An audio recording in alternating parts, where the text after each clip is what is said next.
باڑی کرے یا مساقات کرے کہ اس کو جو ہے وہ سینچے اور باغ وغیرہ کو، اور پھر اس سے جو پیداوار ہو اس پیداوار میں جو ہے حصہ مقرر کر لیا جائے، تو یہ جواز ہے۔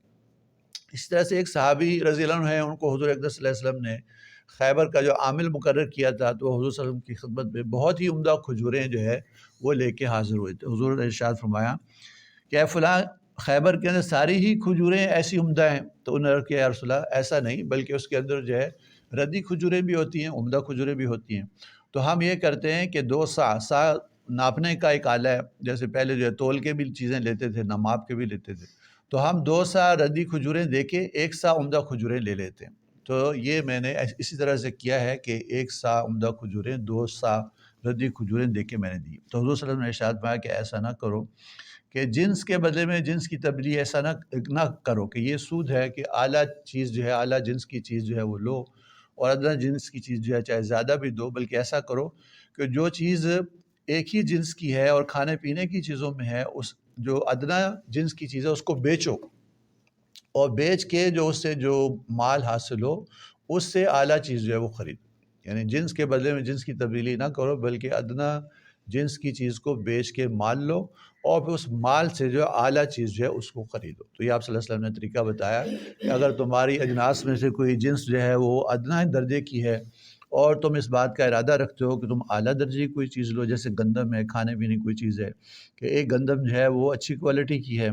اور دوسری جو ہے وہ جو ہے گھٹیا کوالٹی کی ہے، تو گھٹیا والی کو بیچو، پھر اس سے مال لو، پھر اس سے جو اعلیٰ کوالٹی کی جو ہے وہ خریدو۔ تو ایک ہی جنس کی کھانے پینے کی چیزوں میں چیزوں سے چیزوں کا بدلہ کرنا بڑھا چڑھا کے اس کا جواز جو ہے نہیں ہے، بلکہ یہ اس سے آپ صلی اللہ علیہ وسلم نے منع فرمایا۔ پھر اسی غزوہ میں مسلمانوں کے بہت تنگی اور بھوک تھی، تو ایک قلعہ جب فتح ہوا تو اس کے اندر جو گدھے تھے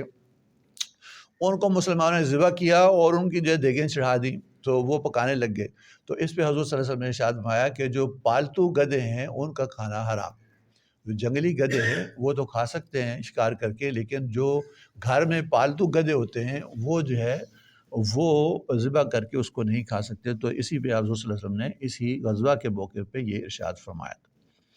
پھر حضور اکرم صلی اللہ علیہ وسلم جو ہے مدینہ میں تشریف لائے، اور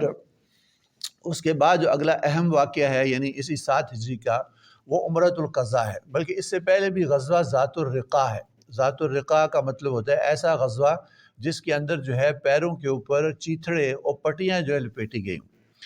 یہود سے فارغ ہونے کے بعد حضور صلی اللہ علیہ وسلم نے چاہا کہ جو بدو لوگ جو مسلمانوں کے اوپر حملے کرتے رہتے ہیں، جو کہ یعنی مختلف جگہوں پہ ہیں اور ان کا کوئی ٹھکانہ نہیں ہے، کوئی شہر ہو، کوئی علاقہ ہو جس کے اندر نہیں، بلکہ وہ خیمے لگا کے مختلف جگہوں پہ رہتے اور پھر اکٹھے ہو کے مسلمانوں کے اوپر جو ہے مدینہ کے اوپر حملہ کر دیتے،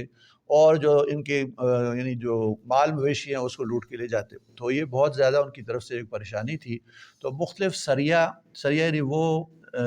جہاد ہوتا ہے جس میں حضور صلی اللہ علیہ وسلم نے دوسروں کو بھیجا اور خود تشریف نہ لے کے ہو، تو مختلف سرایا یعنی آپ نے بھیجے تقریباً کوئی 10 کے قریب، اور ایک غزوہ ذات الرقاع جو ہے وہ بھی ان بدوؤں کے خلاف آپ صلی اللہ علیہ وسلم نے کیا، کہ اس کے اندر جو آپ جو ہے 400 لوگوں کے ساتھ نکلے، اور صحابہ کرام نے جو اس میں لمبا سفر کیا، اور مقصد اس سے یہ تھا کہ جو بدو ہیں ان کو ڈرانا، چونکہ ان کا کوئی شہر و علاقہ تو تھا نہیں کہ جہاں پہ ان کو قبضہ کر سکیں، صرف یہ تھا کہ مختلف علاقوں میں جائیں اور جو بدو ہیں ان کو ڈرائیں تاکہ اپنی خباستوں سے جو ہے وہ باز آ جائے۔ تو حضور صلی اللہ علیہ وسلم نے اس پہ جو سفر فرمایا صحابہ کے ساتھ، اور لمبا سفر تھا، اور جو ہے اس سفر کے اندر پیر زخمی ہوئے، تو پیر زخمی ہونے کی وجہ سے پیروں کے اوپر بہت سارے لوگوں نے جو پٹیاں جو ہے لپیٹیں، اس لیے اس کو ذات الرقاع کہتے ہیں۔ یہی وہ غزوہ ہے جس میں کہ حضور صلی اللہ علیہ وسلم جو ہے جب اپنے صحابہ کے ساتھ تھے تو دوپہر کے وقت میں جب آرام کا موقع تھا، تو صحابہ یہ فرماتے ہیں کہ جو کوئی یعنی سایہ دار درخت ہوتا تھا، چونکہ کانٹے دار ہی درخت ہوتے تھے، کوئی کد کوئی سایہ دار ہوتا تھا، تو ہم حضور صلی اللہ علیہ وسلم کے لیے چھوڑ دیتے تھے اور خود اپنی سواریوں کے سائے میں یا کوئی دوسرے درخت کے سائے میں جس کا سایہ کم ہوتا تھا وہاں جا کے لیٹ جاتے تھے۔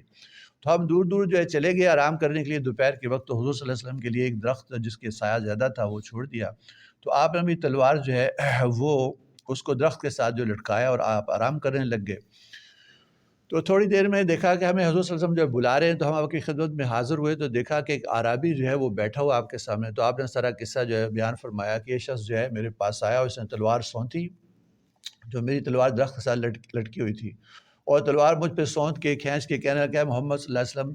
آپ کو میرے ہاتھ سے کون بچائے گا، کہ تلوار تو میرے ہاتھ میں، اب آپ کو کون بچائے گا؟ تو میں نے اللہ کہا تو اس کے ہاتھ سے وہ تلوار جو ہے گر گیا۔ میں نے تلوار اٹھائی اور میں نے اس کے اوپر جو ہے وہ تانی، تو اس نے کہا کہ آپ جو ہے اچھے اخلاق والے ہیں، آپ مجھ پہ احسان کریں۔ تو حضور صلی اللہ علیہ وسلم نے اس کو جو ہے وہ یعنی اس کو معاف کر دیا۔ پھر اس کو کہا کہ تم جو اس بات کی شہادت دو کہ اللہ تعالیٰ کے سوا کوئی معبود نہیں اور میں اللہ کا سچا رسول ہوں، تم اس کی شہادت دیتے ہو؟ تو اس نے کہا کہ میں جو ہے آپ اس بات کا وعدہ کرتا ہوں کہ کبھی بھی میں آپ کے مقابلے میں لڑائی کے لیے نہیں آؤں گا، اور جو کوئی آئے گا اس کا ساتھ بھی نہیں دوں گا۔ یعنی اس نے شہادت تو قبول نہ کی، لیکن یہ کہ اس بات کا ارادہ کیا کہ میں جو ہے وہ امن سے رہوں گا۔ اور پھر اپنے لوگوں کے اندر جو وہ گیا اور اس نے جا کے اس بات کا اعلان کیا کہ میں ایسے شخص کے پاس سے آ رہا ہوں جو تم میں سب سے زیادہ اعلیٰ اخلاق والے ہیں۔ تو یہ واقعہ جو ہے اسی غزوہ ذات الرقاع کے اندر ہی پیش آیا۔ پھر یہ غزوہ جو ہے رات کے وقت میں دو صحابہ جو ہے بشر بن عباد اور ایک اور صحابی ہیں جو مہاجر صحابی ہیں، ان کو حضور اقدس صلی اللہ علیہ وسلم نے جو ہے وہ رات میں لشکر کی پہرہ داری کے لیے جو مقرر کیا کہ ایک تنگ جگہ تھی گھاٹی، وہاں سے دشمن کی طرف سے جو حملے کا یعنی خطرہ تھا۔ تو یہ دو صحابہ میں سے ایک نے کہا کہ اگر ہم دونوں رات میں جاگتے رہیں گے تو اس بات کا خدشہ ہے، اندیشہ ہے کہ ہم دونوں ہی سو جائیں،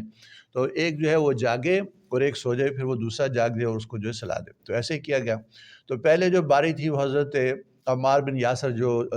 صحابی ہیں، مہاجر صحابی، ان کے سونے کی تھی، اور یہ عباد بن